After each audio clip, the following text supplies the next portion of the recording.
Good morning, and thank you all for joining our Centralized Intake 101 webinar. My name is Stacy. We hope that you find this information helpful. Before we get started, I just want to let you know that I will be muting the audience, so if you wish to ask a question, please use the chat box located on the bottom of your webinar box. Also, we will be recording this and sending out to everyone in an email. There are going to be several videos throughout the presentation, so please be sure to turn the volume up on your speakers.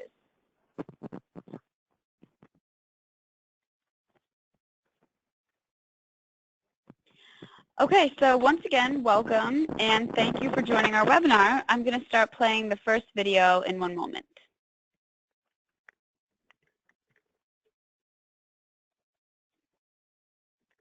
Hi, I'm Stacy. Thanks for joining the Centralized Intake webinar.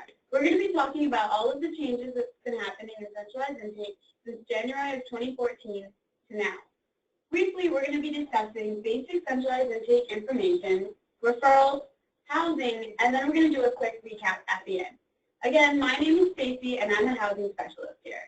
My name is Jennifer Palmer, and I'm a housing specialist.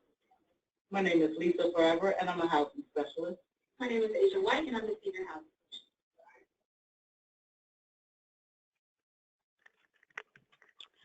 Okay, so the purpose of Centralized Intake is to coordinate access to all the resources that we have to assist people experiencing homelessness, both access shelter and access housing resources.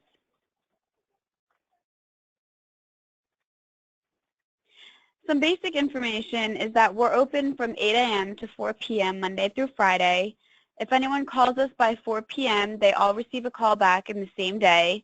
All calls are tracked on a call log using real time. And if we receive a call after 4 p.m., it's added to our call log, and then they receive a call the next business day. So here's an example video of what happens when you call Centralized Intake. Just give me one moment and I will start the video.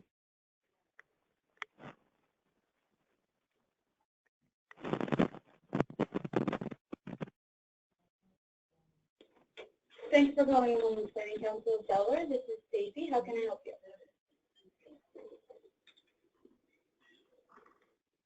Hi. So are you you're in a motel?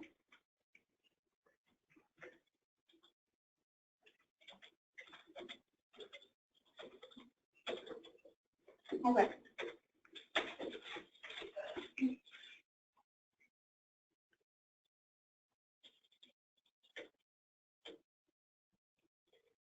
And when did you first get into the motel? Okay. And you've been paying out of pocket? Mm-hmm. Okay. Have you done your intake yet? You have? Okay.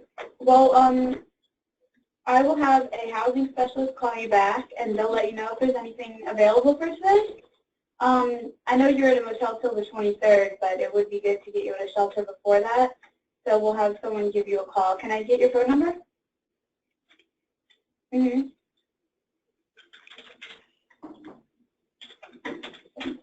Okay. All right. Yeah, you would. But yeah, I'll have a housing specialist give you a call right back, and we'll let you know what's available. You're welcome. Take care.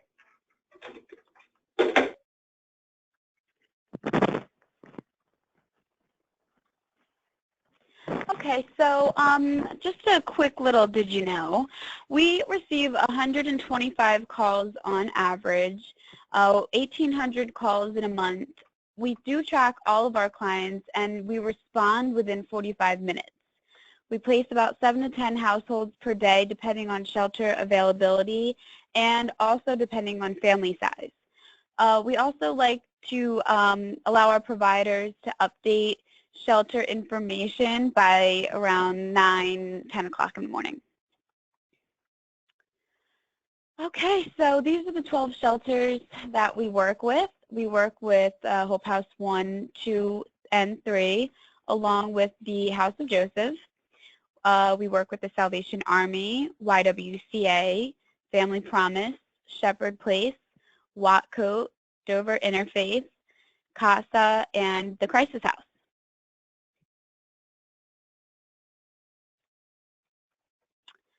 So in order to make a referral, you would need to contact us, which is the 302-654-0126 extension 112 number. We like to have clients visit a state service center, or you can email us at intake@hpcdelaware.org with name, birthday, phone number, a county preference, and a household size. And again, all of this information is going to be going out at the end of our webinar. If not today, then sometime this week. So for state service centers, we ask that you email information for clients that are literally homeless, include whether or not they're eligible for a motel, and if a client is placed in a motel, we will contact the client to complete the assessment before the motel stay expires.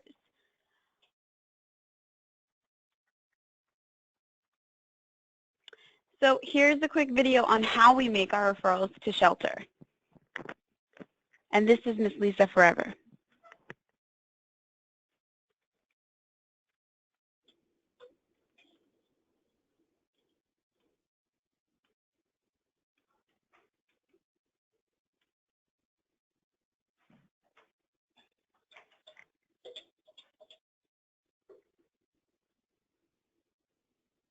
Hi, Ms. Jackson.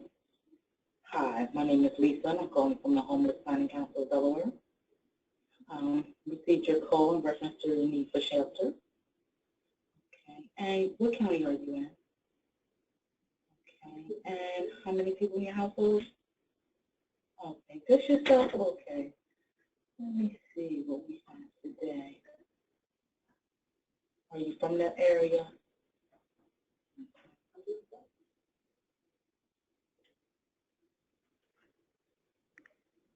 I do have you in the system, but I need to update on your profile. Let's see, what's your birthday, just to make sure we have the right one. Okay. Do you give us permission to share your information with the provider? Okay.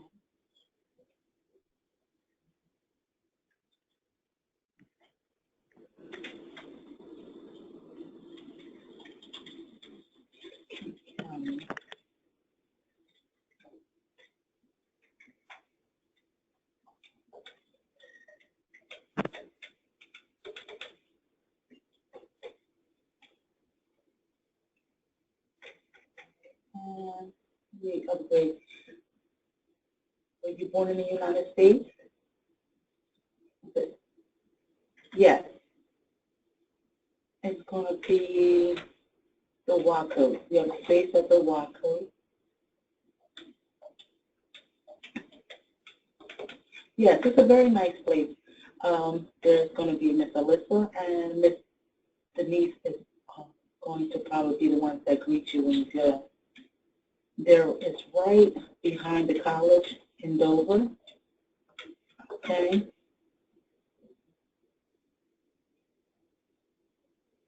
Is this your first time being homeless?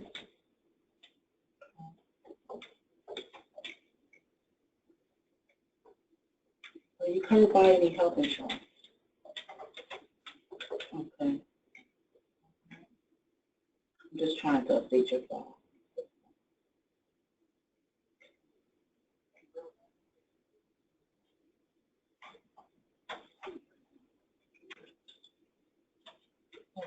Located a space at People's Place Watcoat. And you will be in a room with 3 other women. There's 3 other women already in the room. Single women, yes.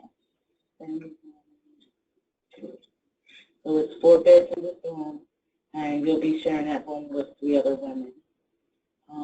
They have, the first floor is women, and the second floor, males on second floor. They also have families in this shelter. Okay. All right, and send that referral over. And I'm going to send an email for them to know that you'll be coming. That you'll be calling. Let me give you the number. 302-734-8786. And the address is 381 Dover, Delaware. 381 College Road, Dover, Delaware. 19904, I believe. And give them a call. Tell them you got a referral from the Homeless Planning Council. And you'll discuss a time that you'll arrive there today to do the intake and move in. Okay? All right. Thank you. Take care. Bye-bye. Okay, so that was how we make referrals to shelter. Thank you, Lisa, for that wonderful example. So now I'm just going to go through an intake and an assessment and the difference between both. So an intake is where every household completes an intake with a housing specialist. It's usually where we ask for general information, a current living situation, just very basic, not in-depth. We don't ask for your birthday. We don't ask for social. We don't go too far into detail. An assessment is where a household is being referred to a shelter or a motel through the State Service Center. This one is the in-depth questionnaire. We ask for your social, your date of birth, income, benefits, etc. And in the next slide is what all the questions are. So, you know, look, it's general information, housing, current living situation, income, trauma, health, legal, institutional history, military info, transportation, and then an assessment summary. So here's a quick example. Jennifer Palmer is going to show us an example of a client not being placed.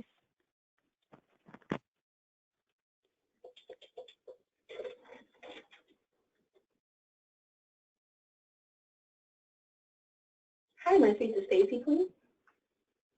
Hi there, this is Jennifer returning a call from the Homeless Planning Council regarding shelter. You're welcome. So I'm just confirming that you're looking for shelter just for yourself? Okay. And in what county are you looking for shelter in? Okay. So you want to get away from your boyfriend. Is it like a domestic violence situation?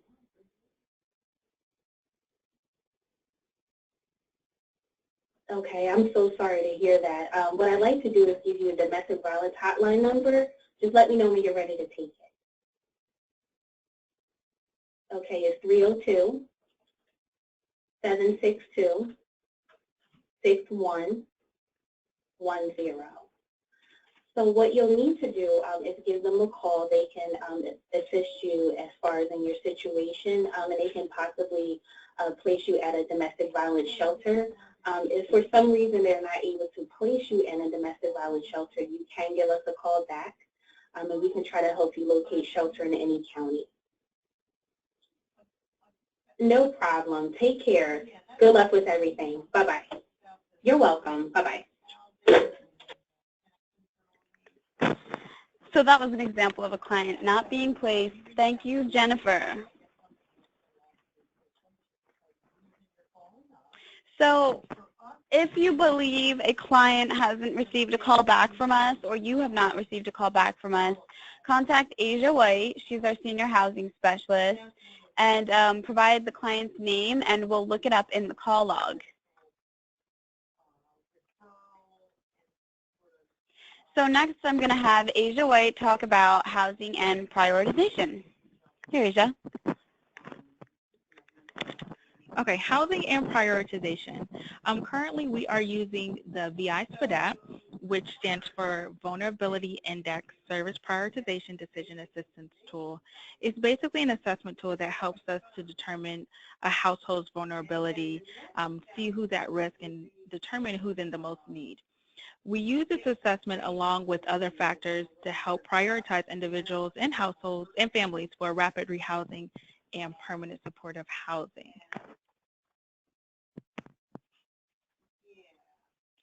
So currently, we have completed the VI-SPDAT with 448 households, and that number does represent singles and households with children. As of right now, we have 278 households that are eligible and have been prioritized for rapid rehousing. We have 104 households that are eligible and have been prioritized for permanent supportive housing, and we have 66 households who just need affordable housing. So what that means is that those 66 households, they did not score for rapid rehousing or permanent supportive housing. Basically, they just need affordable housing, and the individuals in that category are likely to resolve their homeless situation.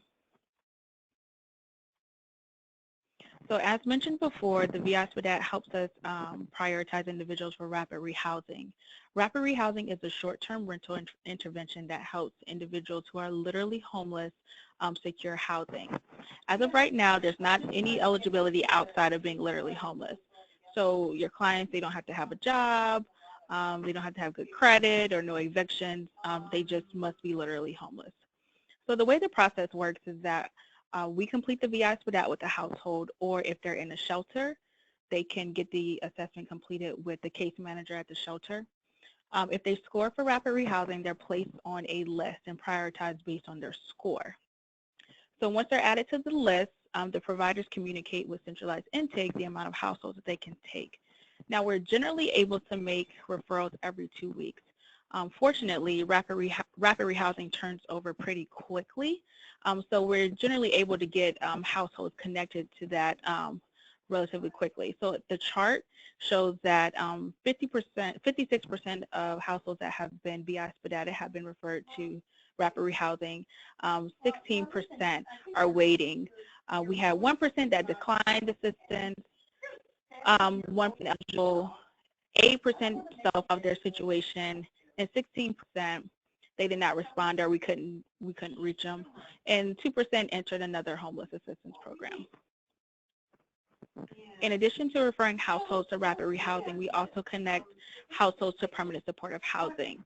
So permanent supportive housing is a program that assists households with securing a permanent home, and it offers the option to connect with supportive services if needed. In order to be eligible for permanent supportive housing, an individual has to be chronically homeless. Chronically homeless, as defined by HUD, is being homeless for at least 12 months, or where they have had 4 separate homeless episodes that total 12 months, and they also have a disabling condition. So you can't really have one without the other in order to be chronically homeless. We started making referrals to permanent supportive housing February 15, 2016. Unfortunately, permanent supportive housing does not turn over as quickly as rapid rehousing just because it is permanent. But we are still connecting those individuals who are eligible, getting their documentation, and trying to get them referred as quickly as possible as units open up. So addressing ongoing challenge within centralized intake. As you can see with the chart here, the majority of the reasons that we are unable to place a household is due to household size. Unfortunately, we do not have enough space for every household, which is very frustrating for centralized intake staff. And something that we, unfortunately at this time can't do anything about. When we get in households that we're unable to place, we do try to connect them to other resources within the community or try to encourage to stay with family or friends. At this time, we do not operate a wait list. We've operated a wait list in the past, and it just did not work. We spent a lot of time calling clients to see if they still needed our services, and a lot of times they were able to resolve their own issue, and we weren't able to service those households who were really in need that day. So we got rid of the waiting list, which is why clients have to call us every day if they are in need of shelter. We do understand that with this particular population, sometimes they don't have phones or they don't have enough minutes. So we do have the ability to text clients. If they're able to let us know they don't have any minutes, we can text them.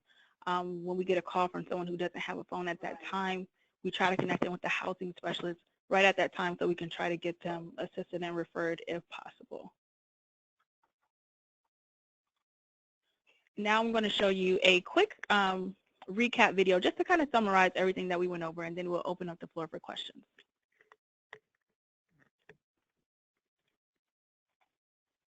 So as a quick recap, centralized intake is open 8 a.m. to 4 p.m. Monday through Friday. Anyone who calls us throughout the day will receive a phone call within 45 minutes. If you call after 4 p.m., you'll receive a phone call the next business day. On average, we receive 125 phone calls, and we place 7 to 10 households a day. If you believe you haven't received a phone call from us, please contact Asia White. Hi, all clients receive an intake, which consists of collecting basic demographic information. Households who are placed at an emergency shelter or a motel through the State Service Center receive an assessment, which consists of approximately 61 questions. Hello. We currently use the VI Spadap to help us prioritize individuals and families for housing. The tool identifies those who are the most vulnerable and those who are in the greatest need.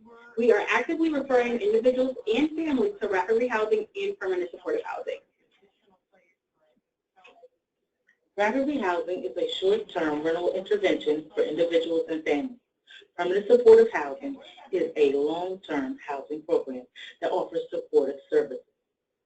You must be identified chronically homeless to be eligible. We are now opening up the floor for questions. Any questions?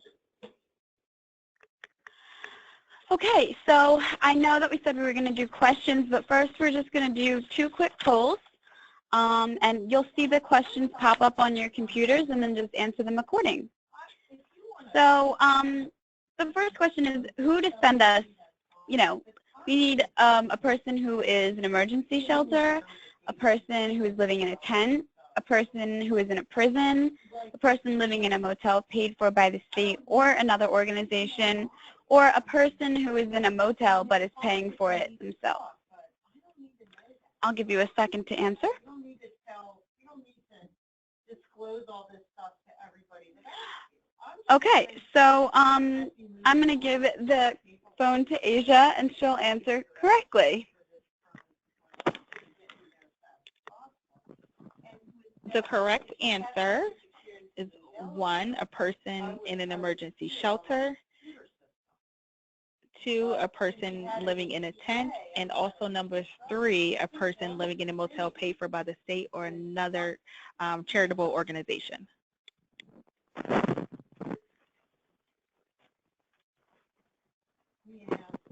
Okay, so for our next poll question, is a person that is living with friends or family eligible to receive services through centralized intake? Okay, I'll give you 1 second to answer.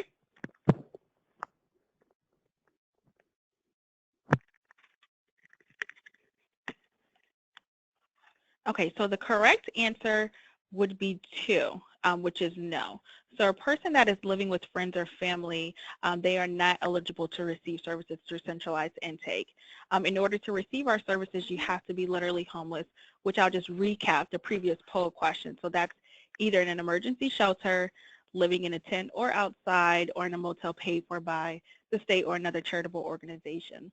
Now, if the person living with their friend or family, if the family says, oh, you have to leave next week, not literally homeless.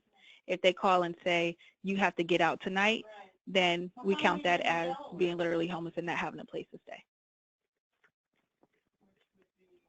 Okay, so I see some questions coming in through our chat box. All right, so the first question is, what happens if there is no emergency shelter available? Unfortunately, centralized intake is limited by the resources that we have available. We do check CMIS every day, and the service providers update their bed availability every day in CMIS. If there is a bed available, you know, if there is not a bed available, we are unable to place a client. If there's no bed available, again, we make suggestions for what else the client can do.